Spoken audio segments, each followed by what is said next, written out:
The dollar versus Swiss fell to a low for the year on April 11th. That was a Friday before last week's trading. In last week's trading, we saw more up and down price action with the pair staying confined in a fairly narrow trading range. That allowed for the 100-hour moving average to catch up with the price. And around Thursday, the price finally moved above that 100-hour moving average for the first time since, the April 10th, April 9th, where the price moved up briefly above that moving average level. By the end of the week, however, the price had dipped back below the 100-hour moving average, and trading here today, we've continued the decline to the downside with the sell the US dollar. What has that done to the technicals? I'll talk about it in this video, so let's get started. Taking a look at the hourly chart, this is the price action that we saw over the last week or so of trading coming into today's trading. And you can see the ups and downs that the market made, and as I mentioned, the price did move above the 100-hour moving average during Thursday's trade right here. And stayed above that level for most of Thursday and into Friday as well. Then we fell below that 100-hour moving average, closing below the 100-hour moving average, tilting the bias more to the downside.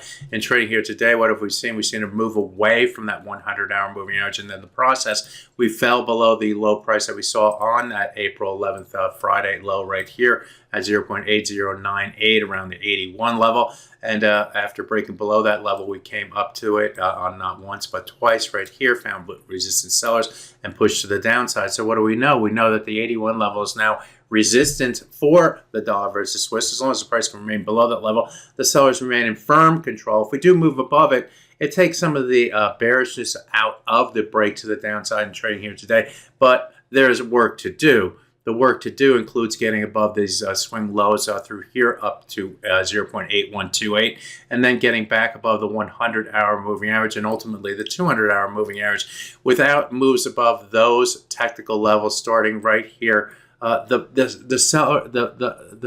buyers are not winning. The sellers are still in control. So be aware of that. But there is the potential for further upside. But we need to get above this 81 level right here. Can't do that. Sellers remain more in control. Looking at the weekly chart of the dollar versus Swiss, the low prices that we've seen have been over the last few weeks have taken the price to the lowest level, going all the way back to 2011, right through here. That this floor area right here was broken during this week, right a few weeks ago, and has remained broken since that time. So if the price were to move even higher above those shorter-term moving averages, like the 100, 200-hour moving average, there would still be work to do to get above this old floor right here. If it can't get above that old floor right there, then the sellers are still in control. So be aware of that as well at the 0.8333 to 0.8373 area. On the downside, there's really not a lot of support. You can see that the price was in a free fall through here.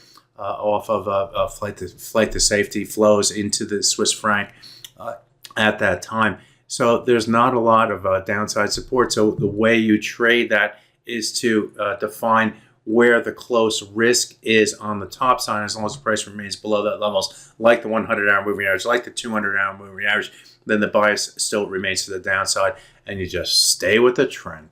So that's my look at the dollar versus Swiss from a technical perspective. My name is Greg Michalowski. Good fortune with your trading. Bye-bye now.